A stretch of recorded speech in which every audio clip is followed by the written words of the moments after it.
Well, good evening, everybody. The Who's today were on at Rosehill. The track was slow.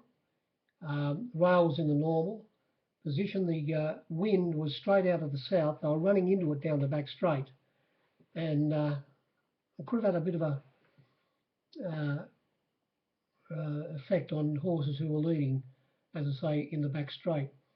Um, the first race um, on the screen, a skinny 102.1, a lot skinnier in the ring. Bookies gave 96%. There were two runners that didn't have a price. They were the top one, Do You Think? It was $12 out to $16. And also Fast and Sexy, $11 out to $15. Every other runner was backed. The race wasn't worth four bob. I escaped only because I marked the winner fairly short. Well, when I say fairly short, I marked a 7 to 2 second pick. I did see $8 given on the fence, plenty of $7.50. A blind man could have got $7.50. Started about $6.50, hard to get. Came from second last near the fence in between runners to grab victory on the line. Ran down Nocturnal. I don't know whether the form's any good out of this race. They're a fairly average lot. What else can you say? Might have been ridden upside down. The favourite, Korean. It over-raced in the lead a bit, but still it was a bit disappointing. And of course, Al's Magic Miss, ridden by Nash, he couldn't get anywhere near the fence. He was three wide all the way, dropped out and ran last, beat 11.9 lengths. Was no good booking on this race, especially if you gave the $7.50. The pros stepped into it. They took the $7.50 and, as I say, one bought $8 and the $7 for whatever you wanted at one stage. A hard race to win on. Race two, we saw, believe it or not, exactly the same as in the first on the screen. At Top Fluck, 102.1. That doesn't happen very often. Our bookies gave 97.5. We beat the screen every time. And the form out of this race would be fairly poor. Madam Nash, I always knew it was fairly sus. Man, I laid it, but not for enough. It went a little keen in the lead and dropped out, ran fifth, beaten 7.1 lengths. As I say, I think the form out of this race is fairly Kleiner. Got no opinion of the winner, Maddie is Pride, who sat behind Madam Nash on the fence, ridden by Mrs. A. Collette, 3 kilos. Took it to 3 under the limit, and it beat Shadow Minister, ridden by Corey, who came from last down the outside, beaten the length, and it was 4.8 lengths away to the third horse, Natch Cash, who had every possible chance. Geez, they put their hands up here. First look, of course, the second favourite. It pulled up with a heart problem, but I think it's got a heart that's about as big as an ant's toenail anyway. It was a terrible race, I think, for form-wise and booking as well, 97.5. And I made sure I laid the winner. I gave $15 about the winner. It started 14, hard to get. Race 3, gee whiz, it gets skinny in Sydney, doesn't it? 101 on the Fluck board, best Fluck. Bookies gave, of course, 96. The winner, Skytrain, it has to be ridden perfect, which was done by Christian Reef. He sat, well, how many runners were there? 7 runners, sat back third last on the fence where he was always going to be. He waited and waited and waited before he went for it. It's about halfway up the straight, and it was full bore on the line, full bore, and won by 0.8 of a length from the rank outsider, which would have been a lovely result for bookies if you did work on the race. It was 20s out to 40s. Lost a plate in the run, ridden by Killer Kath. Killer Kath came down the outside, and from last, resuming from a long spell, this horse has had lots of problems. Only beaten, as I say, the 0.8 for the length. They put their hands up here. A few of the others didn't they? Parthian, every possible chance. They took $11, was $9 out to $11 back into 9. Youthful Jack, very well backed. I saw $8.50 Youthful Jack, plenty of $8. Only started, was in the 9 to 2 at one stage, 5.50. Started $6, and of course Skytrain, well, opened up 7 to 4, $2.80, and went out to $3.30. Started $3.20 on my board. Was it backed at one stage. I did wind the 320 off at one stage. You could have laid it for whatever you wanted at that price. Back out to 320 at the finish, and there wasn't much cash for it at that stage. Kiranada was backed a bit, but as I say, the form out of this race again, not that good, and everything went right for Skytrain to get home to beat the roughie at the outsider of the field. Race 4. Well, the blokes who do the fluck board here, they must have been able to see some of the prices. And some of the prices out of my board and whatever a little bit better, especially towards the end of betting. They said 110.9 at top fluck. Bookies gave 98% at top prices. Grand Business, very well backed. I gave $4.20 for at least $1,000, and then plenty of $4 for a good section. Treaty never had a name. Treaty went from $9 to $18, and sat in the 1-1 position, had every possible chance. It ran 6, beaten about 4.8. Clever Boy, very well backed, ran into third hole from second last down the outside. Nippy Nash doesn't seem to ride too many winners coming from behind. It came from second last, beaten in the third hole, beaten 1.8. Seaside, the favourite. I didn't want to miss this. They gave $2.80. I gave $2.80 myself. It was very, very well backed. I stood it for plenty. I was out the gate if it won. Seaside. It started 5 to 4, $2.80 at one stage. Opened 5 to 4, out to $2.80, back into 5 to 4. You might have been able to, I don't think you could have got $2.30 when they jumped. Next pair never had a name, and on a given day was back for something at one stage. Anytime Baby, and then the bottom pair never had names. But the winner, Norzitzer, I sort of said as much as I wanted to say when I did my review, when I wrote about it, when it finished behind Treaty at Gosford. I didn't want to. I wanted to sort of see if I could get on it again, get on its next start, which was today. I had a very busy day yesterday.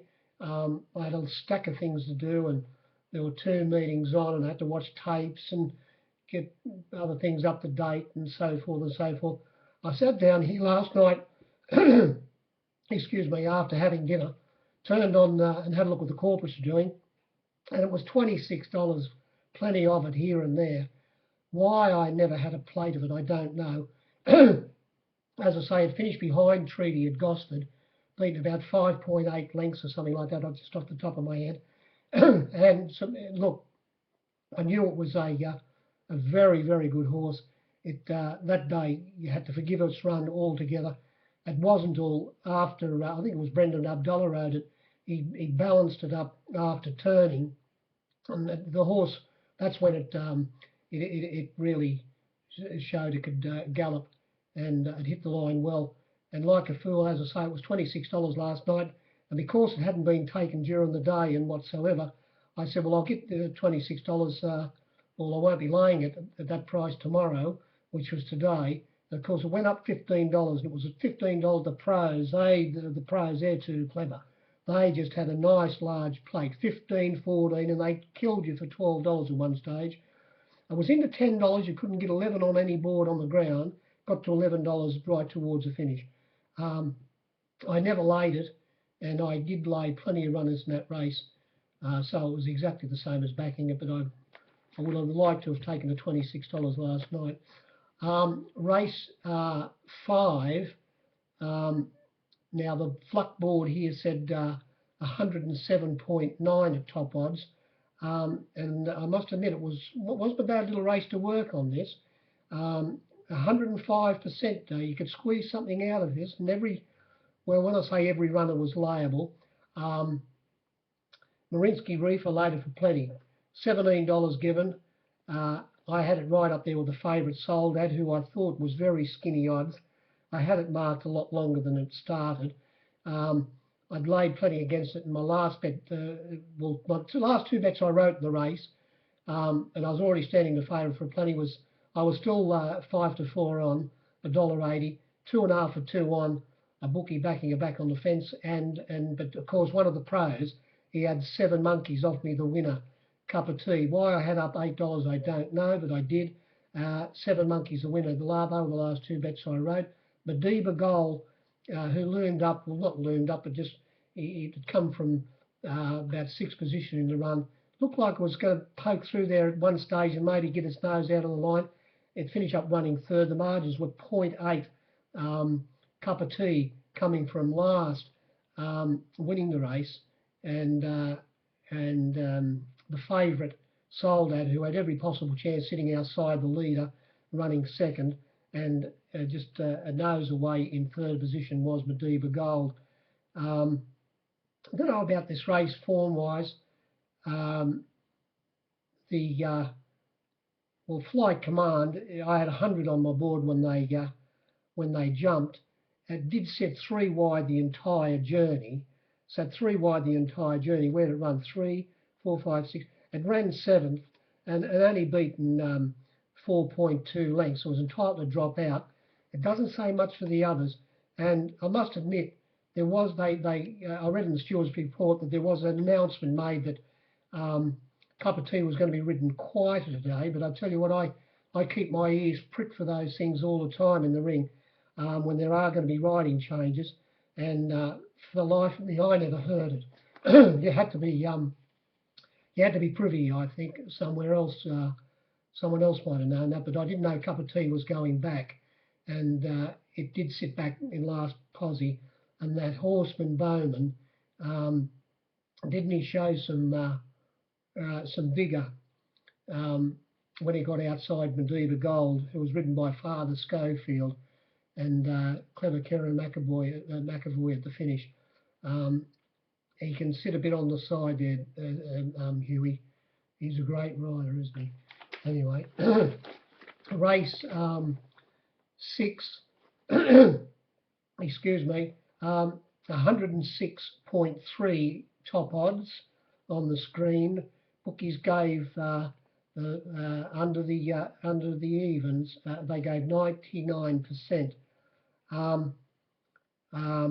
But the Satchel Swingers got the cash here. This was the best race, the best result, I'd say, of the day for bookies.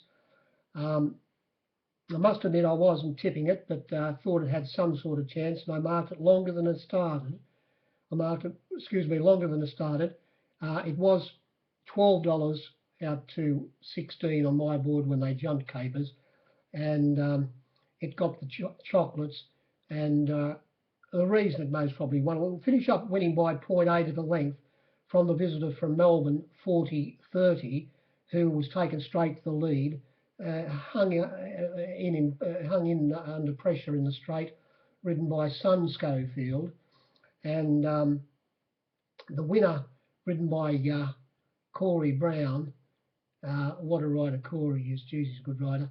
He sat 4th on the fence, eased off their heels where there was a stack of room turning for home, and he was a little bit too strong for, as I said, 40-30.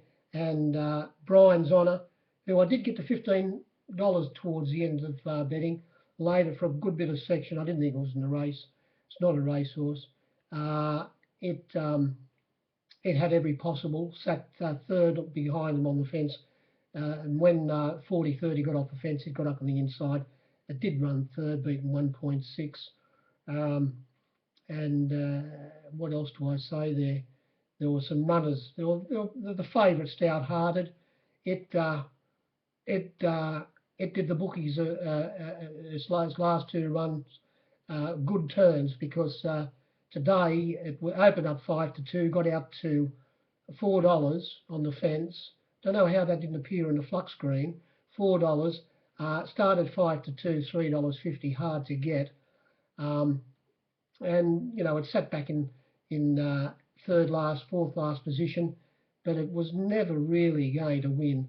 And it did a turn for the bookies today, and last start when it won at the 30 to 1, when it was suited the way the race was run that day, plenty of pace, fresh, and they were playing a little bit off the fence, came down the outside, and as I say, gave the Satchel Swingers a good result and did another good turn for them today. That's about all you can say there. Besides, well, there was nothing trapped. Well, nothing like Luca. It was extremely well backed. Extremely well backed. I saw $15, nothing like Luca. Did start $9.50, and after they went 200 metres, unfortunately the saddle slipped forward, and that was at the end of it. It more or less took no part. Now, race 7, geez, it got skinny. Oh, this is a beauty. The last 2 races, race 7, the fluck board 98.4. Let's just give you. How come there aren't any punters? Where are all the punters? Well, they've been taught. They don't know the difference between, I think, 6 to 4 and 9 to 4, do they? The ones in the betting, the dozen in the betting ring do, but the other people who turn up, well, they don't know. They don't know. Bookies only gave 95. It was very skinny. Worldwide, number 1. When I say they gave 95, worldwide 95%. Worldwide opened up about a $7 chance, so $6.50 chance. It was $12 at the finish.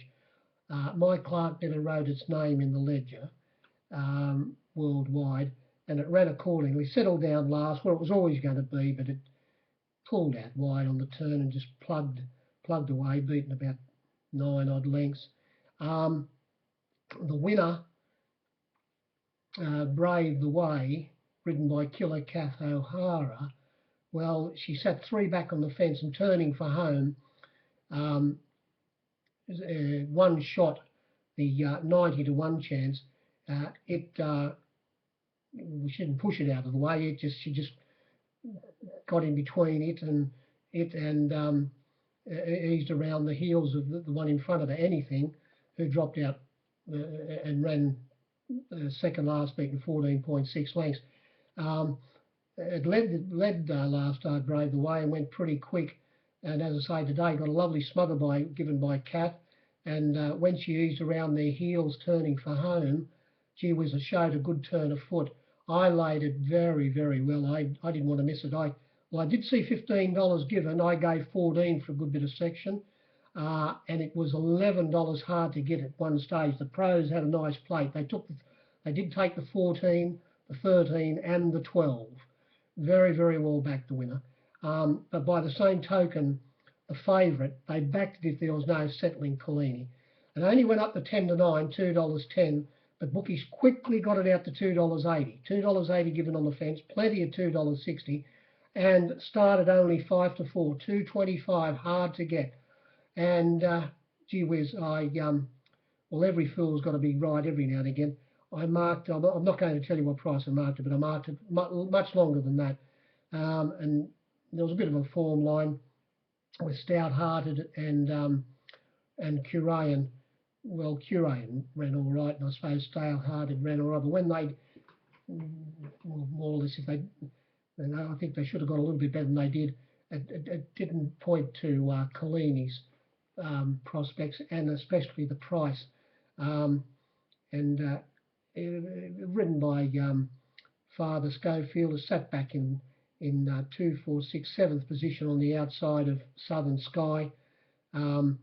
But when, as I said, Kath let the winner Brave the Way go, it had too good a turn of foot for the favourite, and it beat it by 3 lengths. And it was a good gap to the Big IM, who went like a crab at Gosford, I think it was last start. It came from second last down into third hole, beaten 4.8. The winner did get a good run, but it did win easily. That's about all I'd say there. And then you come to the last, the Flux Green, best Fluck, 99.5 on the screen. Bookies gave 90. 90% given in the last race. And Nippy Nash, what did he do here? He went straight to the lead, which surprised me a bit on Key West. He won it one day, Huey taking off after they'd gone away at Rosehill, going to the lead. But this was taken straight to the lead by Nippy. And what did he do? He came in two barriers. Barrier 8 in a field of in a field of 10. And when he got there, he let it run along all right. He didn't get an easy lead, but just the perfect pace to, when they turned for home, show all of his vigour and get the winning break to win by 0.8 of a length from Monsieur, who was in between runners in second last position turning for home. And it did... well, it over-raced a little bit and copped a bit of a check in the run, made up a stack of ground, as I say, beaten to 0.8. And the favourite, the Here Hunter, they've got no opinion of the Here Hunter. It's a fresh horse, got a turn of foot, but you did see it at Canterbury last start when it was at the Greyhound track, of course. It started there and got had found the 18 pence, well, which is it's like cutting across the middle when Canterbury plays like that. It's a huge start, and it sat back in last position on the fence, ridden by Horseman Bowman, and along the fence in the third hole, beaten 0.9 of a length. As I say, the figures were absolutely disgraceful. 40-1 Black Routine I gave. It must be, well, how was it going to win? Started 30s. The winner, Key West, first horse they backed, was $8 into $6 at one stage. Hard to get. Might have even been 9 to 2, $5.50. Like a mug, I got it back down to $7.50 towards the finish. I think I wound it off. I did. I wound it into $7. One of the, well, not a, someone had 2,300 off me, plus a lot of other good bets. Mighty Obvious laid 5,200 about it. It was 26 into 20. The Here Hunter, plenty of $6 given. Started $4.40, hard to get. Big Bonanza was back very late, $8 for $6.50 out to $8.50, back into $7 at the towards the finish of betting. Monsieur, very hard to lay, $6 out to $9.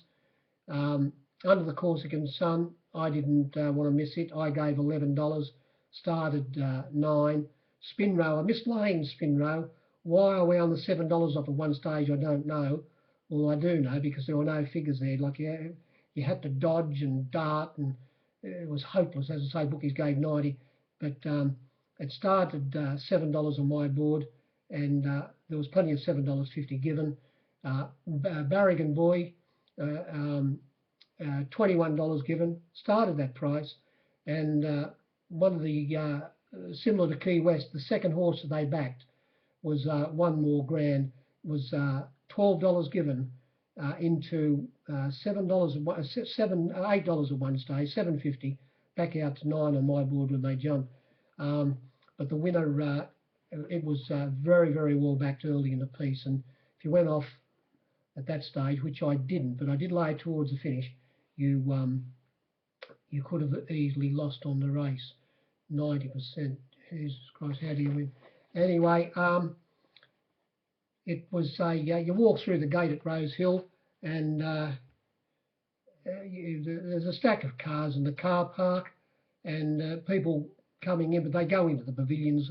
They've got bookies in there, bookies who work, I suppose they work on the teleprinter prices, they're the robots, and they bet away, and the people who go to the races these days, they don't know the difference between the prices. You just get the usual suspects in the ring every meeting, plus, of course, all the pros, and they just have a picnic. How do they... They also, they're there every week. The people who go, they just have a picnic because the bookies are playing 2 up and letting them, but a lot of the times giving them 10 to 9, the head or the tail, whichever one they want to back. She's a tough game. Anyway, I'll leave you. Someone asked me about all these papers on just behind me here.